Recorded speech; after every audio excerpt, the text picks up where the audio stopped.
종이컵에 담긴 거대한 커피, 뉴욕의 반짝이는 간판, 사막을 가로지르는 고속도로. 미국은 강력한 이미지를 구축했고 전 세계가 그 이미지를 받아들였습니다. 미국은 자유, 기회, 기술, 영화, 그리고 브랜드의 나라입니다.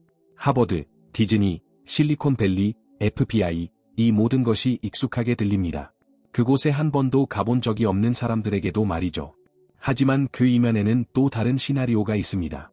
정신건강위기, 총기폭력, 병원에 가거나 공부하기 위해 빚더미에 앉는 사람들, 텐트에서 생활하는 가족들, 말도 안 되는 짓거리로 체포된 젊은이들, 아무런 권리도 없는 노동자들.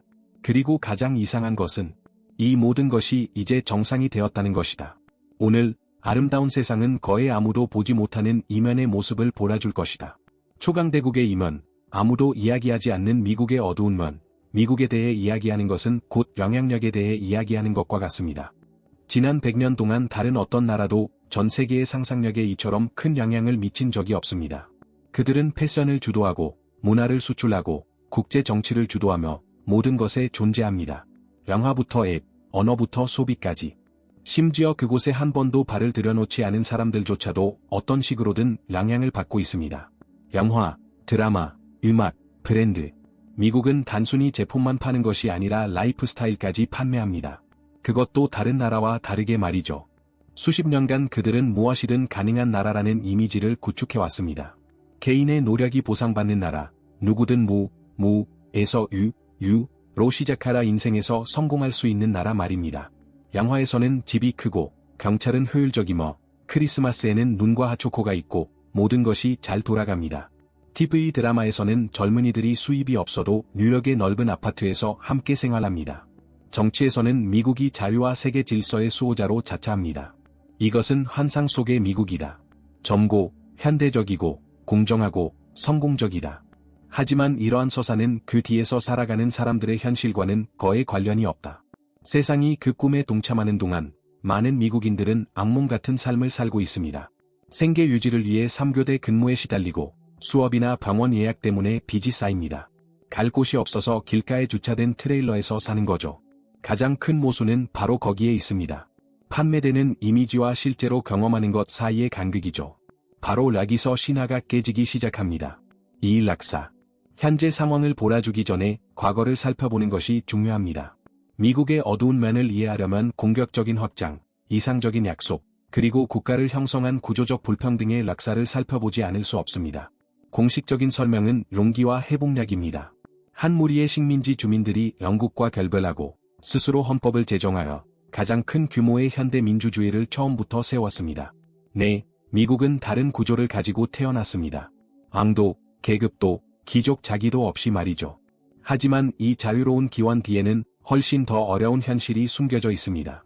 1776년 독립은 전쟁을 통해 이루어졌고 노예 제도를 통해 유지되었습니다.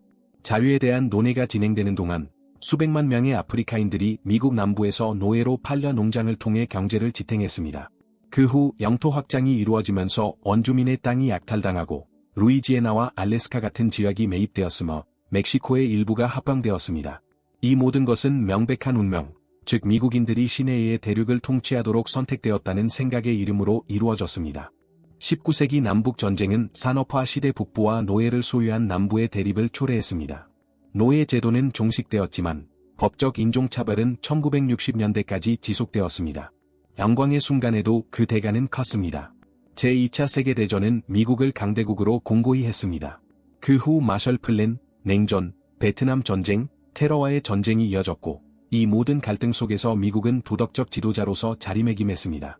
비록 그 역할에 반하는 행동들이 있었음에도 말입니다. 1970년대는 국내적으로 시위, 경제위기, 그리고 점점 심화되는 사회적 분열을 초래했습니다. 1980년대 초, 레이건 대통령과 신자유주의가 등장하면서 국가는 이축되었습니다. 이 시기부터 많은 사람들에게 아메리칸 드림은 점점 더 멀어지기 시작했습니다. 21세기는 그 균열을 드러냈습니다. 기업들이 주식시장에서 신기록을 경신하는 동안 가족들은 치료비 때문에 빚더미에 올랐고 아이들은 부모가 집세를 낼 수 없어 임시거처에서 잠을 자야 했습니다. 이러한 균열은 이제 뉴욕 거리나 디트로이트 거리에서도 쉽게 볼 수 있습니다. 저희 영상 디트로이트의 어두운 면과 뉴욕의 어두운 면을 시청하신 분들은 이미 보셨을 겁니다. 아직 못 보셨다면 꼭 확인해 보세요. 충격적인 내용이 담겨 있습니다. 이 영상들은 자유를 향한 연설을 기반으로 구축되었지만 종종 배제된 채 실행되었던 락사의 산물입니다. 이제 이야기를 조금 이해하셨으니 이러한 배경을 바탕으로 지구상 최강국의 아픈 상처를 파헤쳐 보겠습니다. 첫 번째는 이미 수백만 명의 목숨을 앗아갔고 여전히 통제 불능 상태인 마약 사태입니다. 3번 오피오이드 위기. 1990년대 후반 전 세계가 새천년의 도래에 매료되어 있던 와중에 미국 의사들의 진료실에서 시한폭탄이 터지기 시작했습니다. 침묵 속에서 무기도 시위도 없이 흰 병에 담겨 전단지와 처방전, 심지어 TV 광고까지 함께 판매되었습니다. 이것이 오피오이드 위기의 시작이었습니다. 통증 완화를 약속했지만 중독성이 있는 강력한 진통제 계열. 가장 잘 알려진 것은 옥시코돈을 기반으로 한 약물인 옥시콘틴이었다. 제약회사들은 이 약물의 중독 위험이 낮다고 장담했다. 의사들은 이 약들을 쉽게 처방하기 시작했고 수백만 명의 사람들이 이 약들을 사용하기 시작했습니다. 하지만 이 약들은 금세 중독을 유발했습니다. 몸이 익숙해지고 복용량이 늘어나고 중독되기 시작합니다. 온 가족이 이런 악순환에 빠지기도 합니다. 수술이나 허리 통증으로 시작한 사람들도 있습니다. 정부가 유통을 통제하려 했을 때는 이미 너무 늦었습니다. 많은 사람들이 헤로인이나 모르핀보다 최대 100배 강한 합성 오피오이드인 펜타닐처럼 더 위험한 약물로 전환했습니다. 2022년 미국에서는 10만 7천 명이 넘는 사람들이 약물 과령으로 사망했습니다. 그중 대부분은 오피오이드 계열 약물이었습니다. 이는 거의 5분마다 한 명씩 사망하는 셈입니다. 그 영향은 모든 곳에 미쳤다. 대도시, 교회, 시골까지. 학교에서는 학생들에게 약물 과다 복용을 인식하도록 교육한다. 아기들은 금단 증상을 가지고 태어납니다. 오늘날 이 나라에서는 과다 복용을 되돌리는 약인 날록손을 유통하고 있습니다. 하지만 이 약들은 잃어버린 생명을 되살려주지는 못합니다. 그리고 목숨을 잃은 이야기로 돌아가자면 다음 장은 또 다른 종류의 비극에 관한 것입니다. 바로 총소리입니다. 미국인의 일상생활에 깊숙이 자리 잡은 소리입니다. 사이렌이나 경적 소리가 아닙니다. 총소리, 총격전, 그리고 사람들이 몰려들기 전에 오는 충격입니다. 다른 어떤 선진국에서도 미국만큼 총기가 우리 삶의 일부인 나라는 없습니다. 그들은 집, 배낭, 차량 내 사물함, 슈퍼마켓, 교회, 주유소 등 어디에나 있습니다. 오늘날 등록된 무기는 4억 개가 넘고 인구는 약 3억 3천만 명입니다. 다시 말해 사람보다 총이 더 많다는 뜻입니다. 그리고 이건 합법적인 총만 세어본 것입니다. 무기 소지권을 보장하는 수정헌법 2조는 정치적 상징이 되었습니다. 많은 사람들이 이를 개인의 자유라고 옹호합니다. 하지만 이러한 자유에는 큰 대가가 따릅니다. 2022년에는 미국에서 4만 8천 명이 총기로 사망했습니다. 이 중 절반은 자해였습니다. 나머지 절반은 학교를 포함한 곳에서 발생한 살인, 학살, 총격 사건이었습니다. 2023년 한 해에만 교육기관에서 140건 이상의 총격 사건이 기록되었습니다. 학교는 아이들이 읽고 숨는 법을 배우는 곳이 되었습니다. 가장 무서운 것은 이 모든 것이 일상이 되어버렸다는 것입니다. 새로운 공격 사건은 뉴스의 헤드라인이 되고 곧 잊혀집니다. 아무것도 변하지 않습니다. 그리고 통제하려는 모든 시도는 수십억 달러 규모의 로비에 부딪힙니다. 가장 단순한 조치조차도 이념적 논쟁으로 변질됩니다. 한편, 두려움은 계속해서 커지고 있습니다. 문제는 총알이 아니라 부채에서 비롯됩니다. 번영이라는 이미지 뒤에는 수백만 명의 사람들이 적자 속에서 살아가고 있습니다. 그리고 항상 무책임해서만은 아닙니다. 공부를 하거나, 치료를 받거나, 아니면 그저 살아남기 위해 노력하는 것 때문입니다. 미국 대학에 다니는 데는 평균적으로 연간 3만 달러에서 5만 달러가 듭니다. 여기에는 주거비, 교통비, 식비가 포함되지 않습니다. 오늘날 4천만 명이 넘는 미국인들이 학자금 대출을 받고 있습니다. 많은 사람들이 수십 년 동안 학자금 대출을 갚아왔습니다. 의료 분야의 상황은 더욱 심각합니다. 보통 직장과 연계된 보험이 없는 사람들은 모든 비용을 자비로 부담해야 합니다. 구급차 비용은 최대 2,000달러까지 들 수 있으며 응급실 방문 비용은 3,000달러를 훌쩍 넘을 수 있습니다. 입원, 새 차보다 더 비쌀 수 있습니다. 보험이 있어도 공제액, 본인 부담금, 그리고 보장 범위 밖의 약값이 있습니다. 그 결과 사람들은 돈을 아끼기 위해 병원을 피하거나 검사를 미루거나 약 복용량을 줄입니다. 정부에 따르면 국내 개인 파산의 주요 원인은 의료비 부채입니다. 사람들은 생계를 위해 빚더미에 앉게 됩니다. 이러한 끊임없는 요구는 정신적 피로를 유발합니다. 하루 종일 일하고 공과금 내고 빚 독촉하고 아프지 않기를 바라는 것. 이 모든 게 무겁습니다. 또 무겁습니다. 6번 정신건강위기. 이렇게 엄청난 압박감이 쌓이는 상황에서 왜 이렇게 많은 사람들이 한계에 다다르는지 이해하기는 어렵지 않습니다. 쉬지 않고 일하고 빚에 시달리고 거리를 걷는 것조차 두려워하고 빚을 지고 공부하는 등 이 모든 것이 우리를 힘들게 합니다. 정신건강은 미국에서 가장 큰 위기 중 하나가 되었습니다. 하지만 다른 위기들과 달리 이번 위기는 TV에 나오지 않습니다. 침묵 속에서 발생하며 성인, 어린이, 직장인, 학생 모두에게 영향을 미칩니다. 미국 국립정신건강연구소 NIH에 따르면 2022년 미국 성인의 23%, 약 5,900만 명이 어떤 형태로든 정신질환을 앓고 있었습니다. 불안, 우울증, 중독. 10대 청소년의 경우 상황은 더욱 심각합니다. 40%가 자주 슬프거나 절망감을 느낀다고 보고했습니다. 5명 중 1명은 자살을 심각하게 고려해 본 적이 있습니다. 그리고 더 심각한 것은 무엇일까요? 많은 사람들이 도움을 받지 못한다는 것입니다. 치료비는 비싸고 건강보험이 항상 보장하는 것은 아니며 치료를 받기도 어렵습니다. 더욱이 이러한 낙인은 여전히 강합니다. 많은 사람들이 더 이상 그럴 수 없을 때까지 문제를 숨기거나 무시합니다. 이는 직장, 학교, 그리고 인간관계에 영향을 미칩니다. 어떤 사람들은 결근하거나 직장을 잃거나 스스로를 고립시킵니다. 정신건강은 약물 남용, 가정폭력, 중퇴, 심지어 노숙과 같은 다른 위기와도 연관되어 있습니다. 정부는 캠페인과 학교 내 심리 지원으로 대응하려 노력하고 있습니다. 하지만 언제나 그렇듯 돈이 있는 사람들은 스스로를 돌봅니다. 돈이 없는 사람들은 묵묵히 참고 견뎌냅니다. 그리고 시스템이 제대로 된 치료를 제공하지 못하면 오히려 처벌을 내리는 경우가 많습니다. 미국에서는 다른 나라라면 사회복지 서비스를 통해 치료받을 수 있는 많은 사례들이 결국 경찰서로 이송됩니다. 정서적 고통을 겪는 사람들, 마약 중독자, 노숙자, 취약계층 청소년들이 그 예입니다. 이들은 모두 사법제도로 이송됩니다. 이 나라의 인구는 전 세계 인구의 5%에도 미치지 못하지만 전 세계 수감자의 20%를 차지합니다. 언제나 거의 200만 명이 감옥에 갇혀 있습니다. 범죄가 더 많이 저질러져서가 아닙니다. 형사사법제도는 처벌을 목적으로 설계되었기 때문입니다. 가혹한 법률, 의무적 최소 형량, 그리고 변호사 접견의 불평등한 접근성은 불공평한 상황을 만들어냅니다.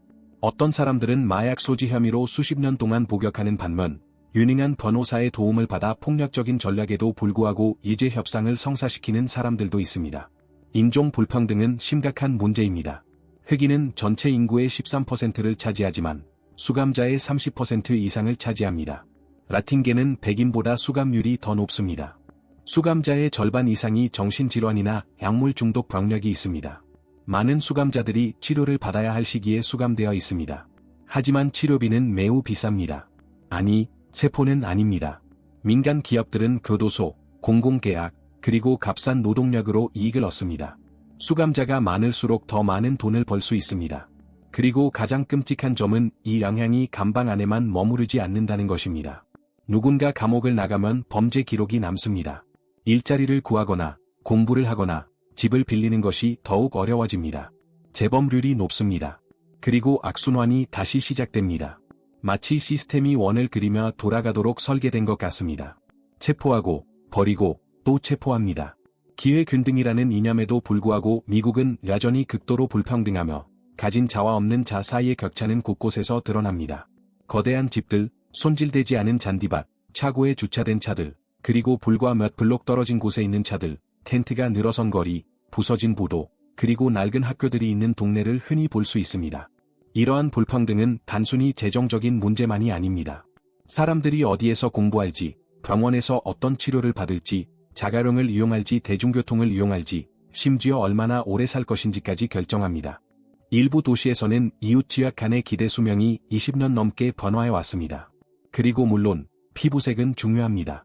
백인 가정은 평균적으로 흑인 가정보다 거의 10배 더 많은 부를 축적합니다. 라틴계 주민들 또한 뒤처지고 있습니다. 이는 주택, 신용, 고용, 건강보험, 심지어 상속까지 접근성에 영향을 미칩니다. 이러한 차이는 새로운 것이 아니며 계속해서 반복되고 있습니다. 오늘날 상위 1%의 부유층이 미국 전체 부의 거의 3분의 1을 차지하고 있습니다. 한편, 약 4천만 명이 월 2,000달러 미만으로 생활하고 있습니다. 이들은 일하고 세금을 내지만 충분한 수입이 없어 저축할 수 없는 사람들입니다. 하루 종일, 일주일 내내 일해도 기본적인 생활조차 감당하지 못하는 사람들이 있습니다. 미국에서는 이런 일이 생각보다 흔합니다. 경제적 자유라는 개념은 사실상 자비를 하는 삶으로 번질되었습니다. 배달 앱, 차량 공유 앱, 디지털 프리랜서. 모두가 최선을 다해 살아가는 소위 긱 이코노미. 유연해 보이지만 불안정합니다. 휴가도 없고, 13번째 월급도 없고, 건강보험도 없어. 아프면 월급도 못 받고, 앱이 다운되면 수입도 끊기고. 미국 노동인구의 거의 40%가 이미 이 모델에서 살고 있습니다. 그리고 그들 대부분은 이민자, 젊은이, 그리고 유색인종입니다. 많은 사람들이 생계를 유지하기 위해 두세 개의 일자리가 필요합니다. 그러는 동안 생활비는 계속 오르고 있습니다. 집세, 기름값, 식비, 보험료까지. 모든 게 오르는데 남는 게 있다는 확신만 빼고. 그리고 통제 불능이 되는 건 단 한 가지뿐입니다. 해고, 사고, 질병, 그리고 모든 게 잘못되기 마련이죠. 계산이 맞지 않을 때 삭감이 시작됩니다. 먼저 건강보험, 그 다음 음식, 그리고 머리 이지붕. 그리고 나서 그저 불안정했던 것이 다른 무언가로 변합니다. 절망이 됩니다. 많은 사람들에게 이 선의 끝은 거리입니다. 그리고 바로 지금 우리가 지나갈 모퉁이가 바로 그 모퉁이입니다. 미국에서 거리에서 생활하는 사람들의 수는 지금보다 더 많았던 적은 없습니다. 2024년에는 그 수가 77만 명을 넘어설 것으로 예상됩니다. 이는 락사적인 기록이며 이는 대도시에서만 나타나는 현상이 아닙니다. 이기는 소도시, 시골 지역, 그리고 중산층 거주 지역까지 휩쓸고 지나갔습니다. 사람들은 길가의 텐트, 차, 그리고 부서져가는 트레일러에서 생활하고 있습니다. 이유는 간단합니다. 집값은 급등했지만 최저임금은 제자리걸음입니다. 로스앤젤레스나 뉴욕 같은 도시에서 원룸 아파트 임대료는 한 달에 $2,000가 넘습니다. 연방 최저임금은 시간당 7.25달러로 유지되고 있습니다. 더욱이 모든 것을 잃은 사람들은 돌아올 수 없습니다. 임대하려면 신용이 필요합니다. 보증금, 락사, 시스템을 떠난 사람은 더 이상 들어올 수 없습니다. 그리고 무시당하는 게 거의 규칙이죠. 시정부는 대피소와 사회복지 사업으로 대응하려 노력하고 있지만 충분하지 않습니다. 일부 지역에서는 대응이 더욱 열악합니다. 공공장소 캠핑을 금지하는 법률, 강제 퇴거, 그리고 사람들에게 대피하라고만 말하는 순찰 등이 그 예입니다. 목적지도 제시하지 않고, 노숙자 중에는 온 가족이 있고 미혼모도 있습니다. 참전 농사들, 집에서 쫓겨난 젊은이들, 치료받지 못한 정신질환자들. 이는 불평등의 가혹한 초상이자 공공정책의 완전한 부재를 몰아주는 것입니다. 그럼에도 불구하고 이러한 담론은 계속됩니다. 이곳은 기회의 땅입니다. 하지만 많은 사람들에게 남은 것은 배낭과 담요, 그리고 숲줄에 설 자리뿐입니다. 11번 해결책을 찾기 위한 시도. 수많은 문제에 직면하면 자연스럽게 이런 질문을 하게 됩니다. 탈출구가 있을까요? 조금씩, 네, 하지만 거의 항상 스포트라이트에서 벗어나는 것이죠. 이러한 현실을 바꾸기 위해 노력하는 프로그램, 계획, 그리고 많은 사람들이 있지만 지원은 거의 없습니다. 오피오이드 위기에서 가장 중요한 문제 중 하나는 날록손의 유통입니다. 날록손은 과다 복용을 낙전시키고 몇 분 만에 생명을 구할 수 있는 약물입니다. 또한 여러 도시에서 무료 치료센터와 피해 감소 계획이 생겨났습니다. 젊은이들은 총기 폭력에 맞서 싸우고 다른 사람들을 교육하기 위한 운동을 주도하고 있습니다. 일부 도시에서는 반대에도 불구하고 더욱 엄격한 법률이 통과되었습니다. 의료 분야에서는 저소득층을 위한 공적 프로그램인 메디케이드가 확대되었습니다. 교도소 시스템에서는 2018년에 통과된 퍼스트 스텝법, 퍼스트 스태프 액트, 이 비폭력 범죄에 대한 감형을 허용하고 재활 프로그램을 확대했습니다. 교육 분야에서는 학자금 대출 탕감에 대한 논쟁이 커지고 있습니다. 비영리 단체들이 응급의료비를 지원하고 있습니다. 인종 정의를 위한 시위 또한 보석금 법 개정과 소규모 소수민족 사업 지원 등 변화를 이끌었습니다. 하지만 여전히 지원은 부족합니다.